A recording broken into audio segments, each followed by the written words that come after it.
Hello, and welcome to the Daily Stoic conversation. What's up? It is June 10th today, and we are going to talk about the entry, You Can Do It! You can do it. You can do it.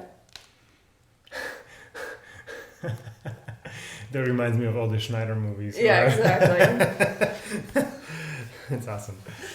All right, Marcus Aurelius says, if you find something very difficult to achieve yourself, don't imagine it impossible.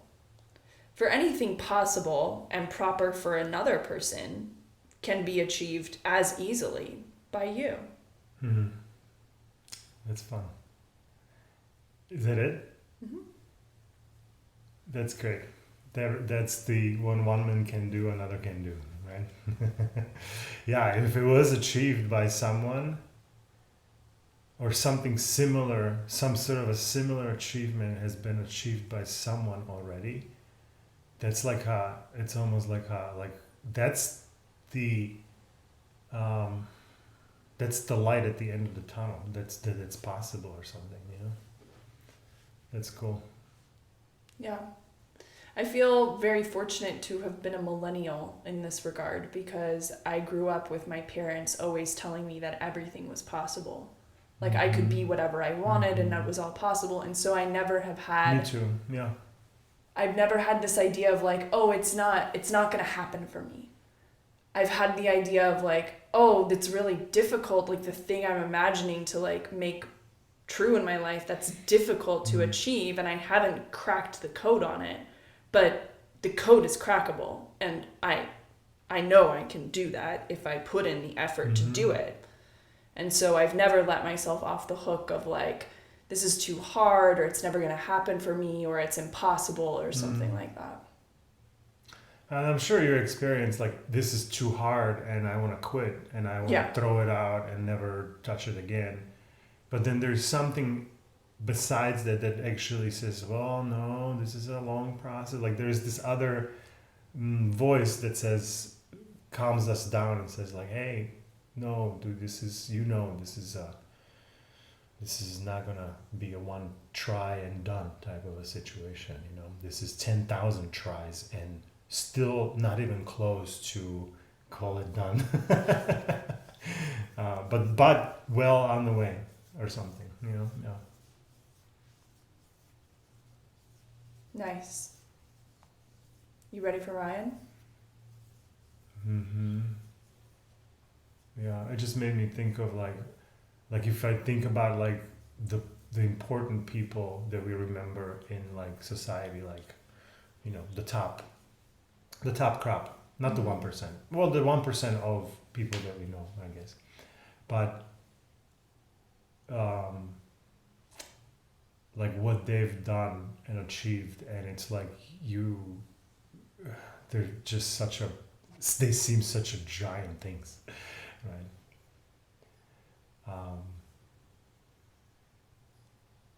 Yeah, they do. Like it feels almost like how can I measure up to that or something? It's interesting. Like I feel like they used to seem more giant to me. They definitely. And now they more. don't actually seem that giant to me. Like the idea of like a Nikola Tesla or a William Shakespeare, like these types of people used to like blow my mind. Like what? Like even growing up and like listening to like music from the 70s would like blow my mind, or like the 80s like rock bands, it would like blow my mind. I would be like, where do you even start? Like how did this whole thing exists? But like how did music, period. Music. All of it. Yeah, it's like it's very mind blowing. And recently over the last few years I've been like, oh, I see how Elon is an Elon.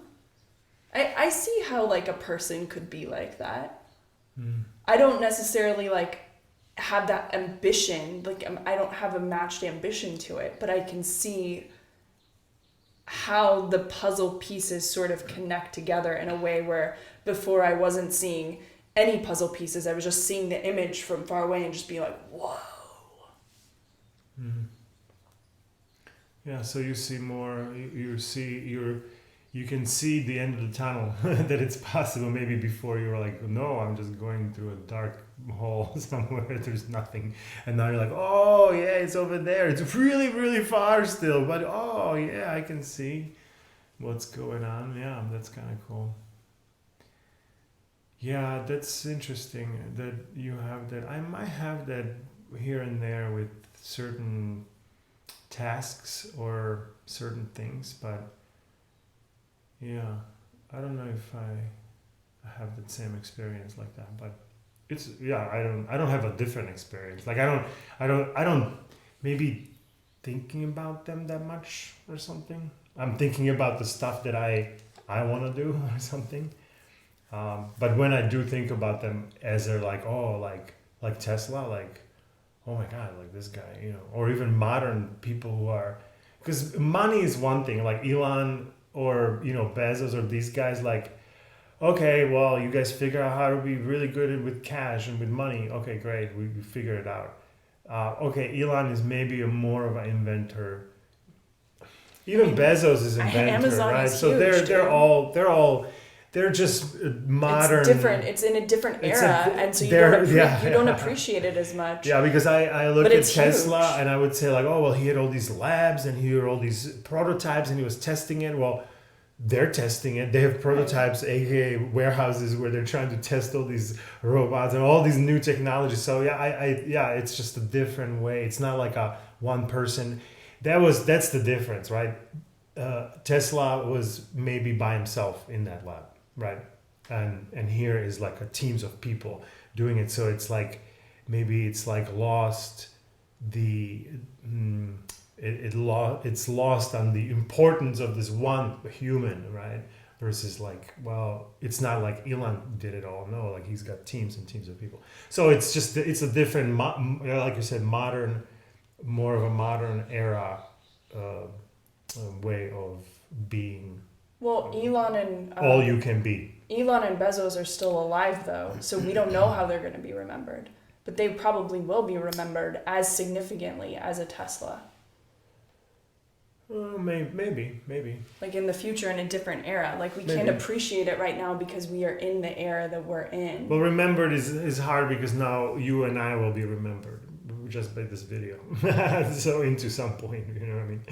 From like remembering how, like on everybody's mind, or everyone knows who Tesla is, or I'm just meaning like in a very general sense. Like I'm not getting into those weeds of like, oh, like which individuals remembering who at what time and what way. Like I just mean like generally speaking, you know. Sure. Some people in the future will have their top crop, what they think it will be Elon, maybe 300 years from now or 500 years from now. Yeah. Makes sense. Cool. You ready to do Ryan? Let's do it. Okay. He says, there are two kinds of people in this world. The first looks at others who have accomplished things and thinks, why them? Why not me? The other looks at those same people and thinks, if they can do it, why can't I? One is zero-sum and jealous. If you win, I lose. The other is non-zero sum. There's plenty to go around. And sees the success of others as an inspiration. Which attitude will propel you onward and upward? Which will drive you to bitterness and despair? Who will you be?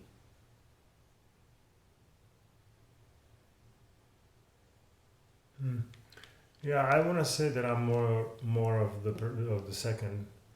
That I look at it more optimistically and like not. I hardly look at somebody and say like, oh my God, they have all this, and I don't have it or something. Like I don't really have those kind of experiences. I used to maybe when I was a kid, like somebody had a nice car or something, and I would be like, oh, like I want that, and I don't have it or something. Versus the like, oh, look at that awesome car. I want a car like that. I'm gonna go get myself a car like that. I was more focused on, oh, they have it. They have it made. They figured it out, and I don't have it made, and I'm not. I'm, like putting myself down and elevating them essentially. But now it's more, more the other way. Like rarely maybe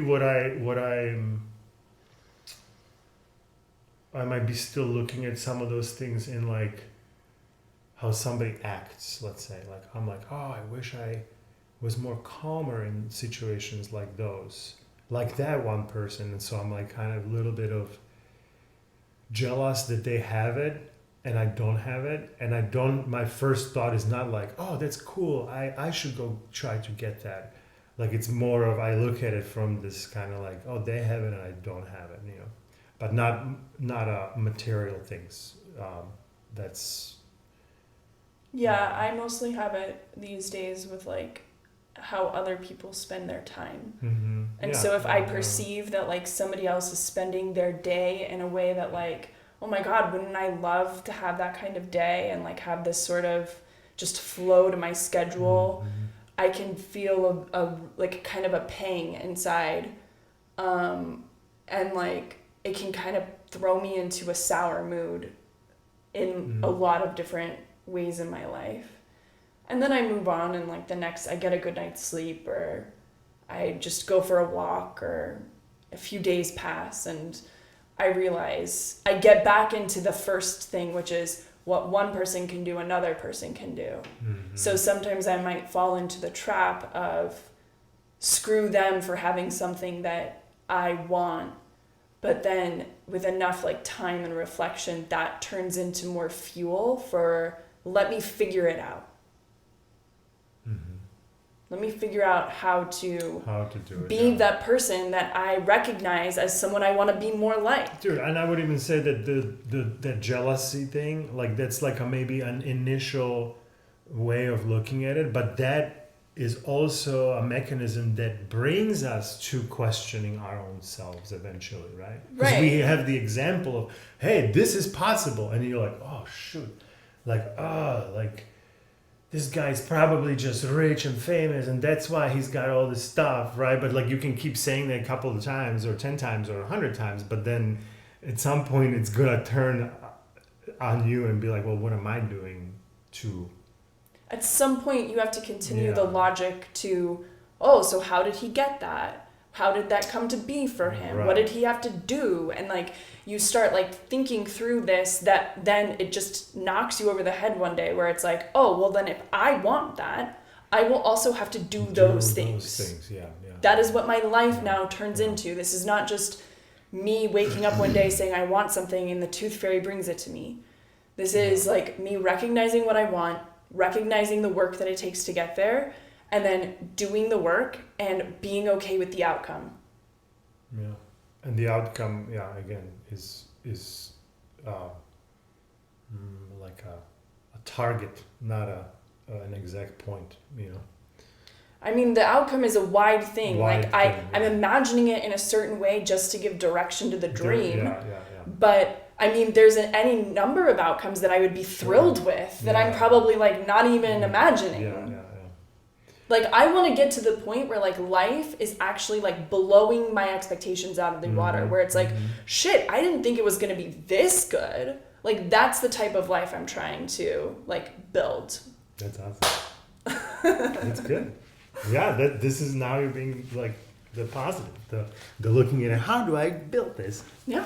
Anything else? No. You good? We're good. Sweet. All right, thanks for joining, and we will see you here tomorrow with more conversations.